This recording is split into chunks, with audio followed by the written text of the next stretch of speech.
Some wind still continues, and then parts of Oklahoma is still seeing that fire danger. Yeah, so the graphic I have here is a great representation of just the scope. Let's go to it. You can see across the state just the many different fires, previous and active across the state. 140 around that count. I think it could probably be a lot higher than that. We're going to get an update from the Oklahoma Forestry Service. They're going to give us more information on some of the smaller fires that kind of were up and then got put out. Those count too. We'll also get more on some of the bigger fires and acres burned there as well. You can see where Sky 5 is there. Near Guthrie, there's Langston, there's Stillwater up the way there. So Sky 5 is going to be up that way. They had a 74-mile-per-hour wind gust yesterday up in Stillwater, 64 in OKC, near 75 miles per hour here on the north end of town here at the TV station.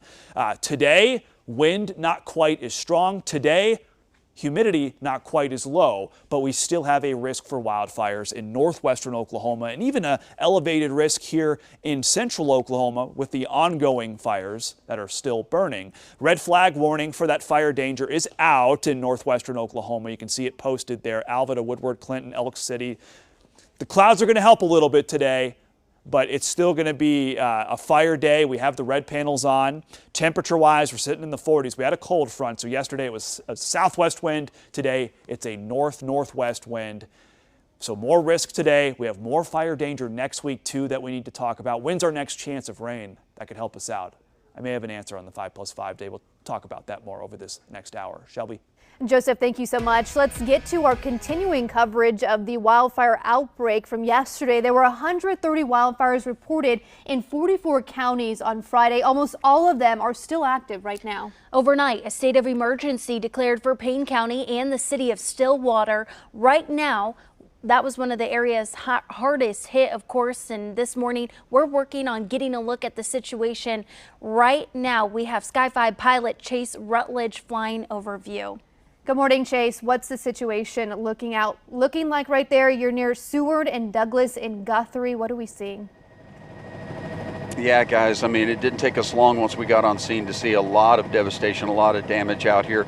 A lot of homes and structures that have burned, and from where we are and at our vantage point, there are still a number of fires burning all over the area. I want to show you this shot out to the east, and you can see a line of fires that are still burning. Now, the difference is the winds have shifted, so they're actually burning into an area where, it is either already burned last night or into areas where it hasn't burned. So it's going to be a challenge for a lot of firefighters, but these are just some of the fires we're seeing. We're also going to make our way up to Stillwater with where we're seeing some of the hardest hit areas up there, and I can already see the smoke up in Stillwater. And so it's there's still a lot to do this morning. Back to you guys.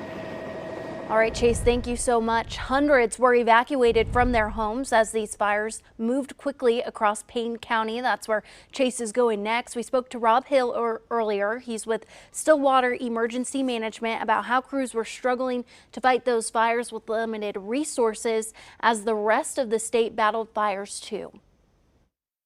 Do you have the resources you need? We do not. We do not. We could probably easily use another 250 to 350 brush trucks. Talking there about the resources needed. Take a look at your screen. If you live in Stillwater, fire evacuations have now been reduced. Good news this morning, but there are still some in place. This map shows the evacuation area from 6th to 44th and South Range Road to Sangra Road. In green, that's where the evacuation was lifted. Right now, the Payne County Fairgrounds Expo Center is open for shelter. I'm waiting for an update from Payne County Emergency Management. We've been texting, so hopefully I'll have that for you soon.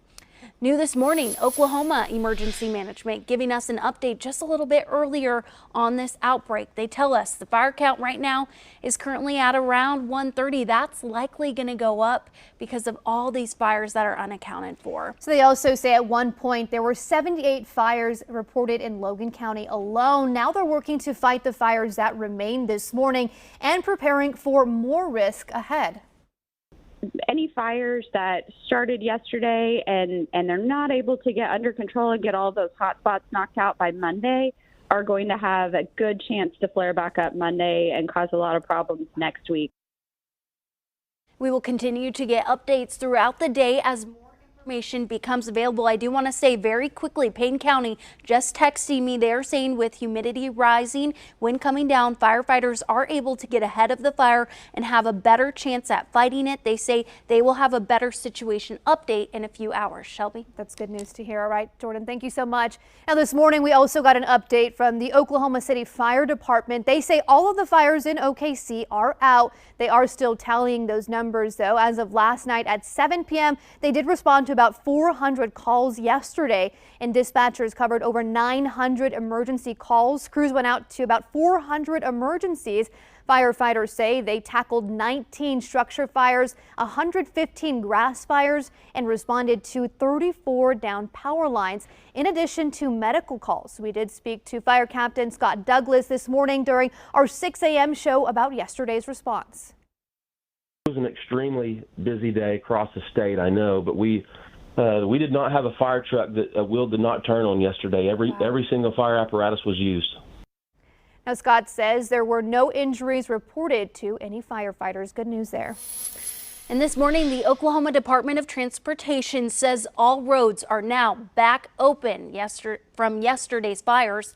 Several highways and turnpikes were closed due to the impact of winds, visibility issues, fires, and crashes happened across the state. Now, right now, the traffic signals are out at I-35 and State Highway 9 West. So that's just a four-way stop. That's the only issue that is continuing from these fires yesterday. Should be repaired around noon.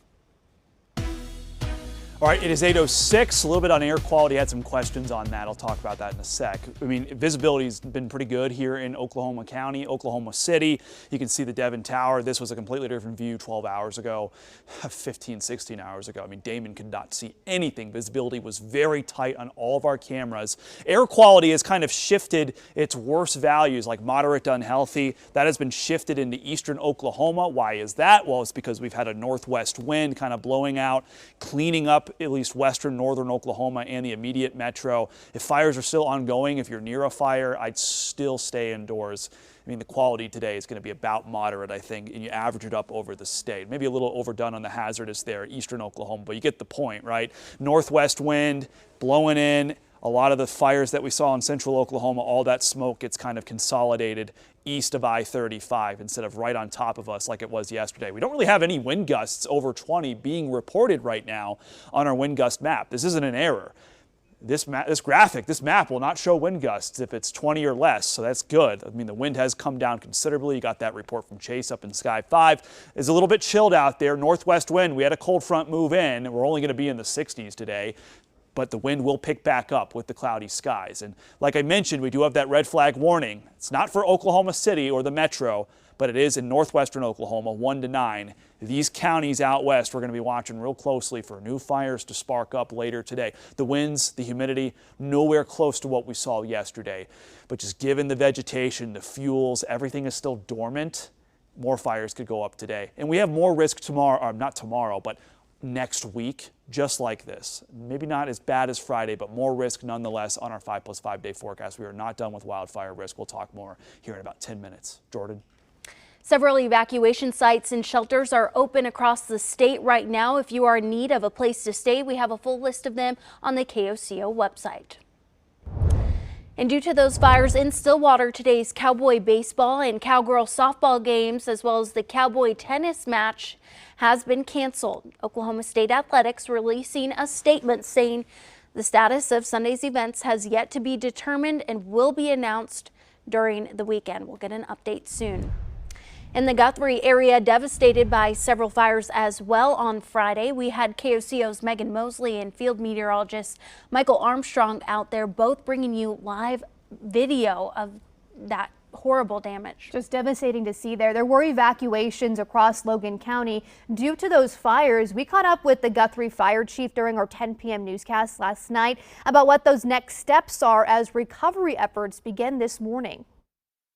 So far we're calling about 50 just to play it on the safe side. There's several more, and once daylight comes tomorrow, we'll be out counting those.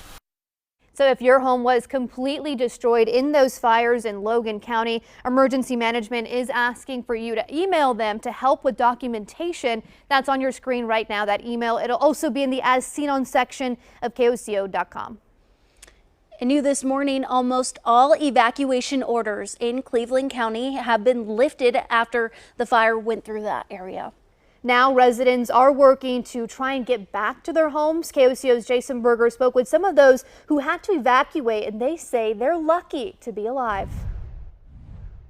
This is Spencer Circle off of 108th Avenue here in Cleveland County. It's one of the hardest hit areas, and as you can see, homes were lost today.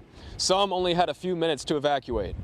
Came up and said, you know, you getting ready to leave? You getting ready to evacuate? And I said, yeah, I'm thinking about it. Yeah, he said, well, get your people and get out. Carolyn said an emergency manager told her to evacuate. Oh, and saw this plume of smoke going up. It was southwest of me.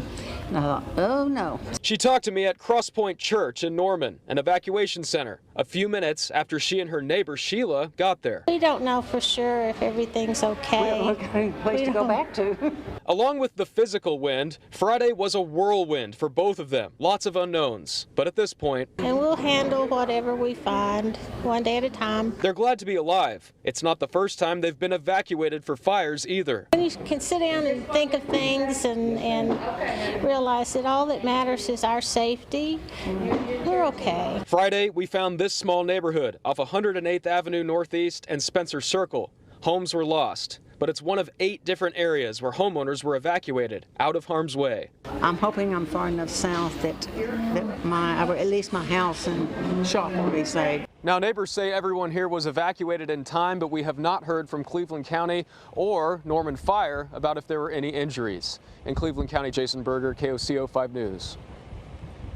As of right now, one evacuation order remains for folks in those areas. This is 156th Avenue southeast between State Highway 9 and East Imhoff Road. County officials reminding you never to return to an evacuated area until the all clear is given.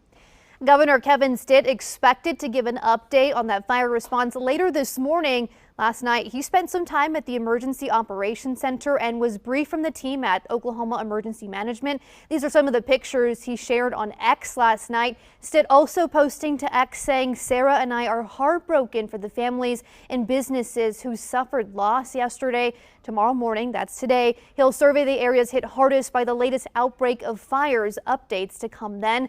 Stitt is expected to address the fire outbreak and give an update at 10 o'clock this morning in Manford, one of those areas still dealing with wildfires this morning.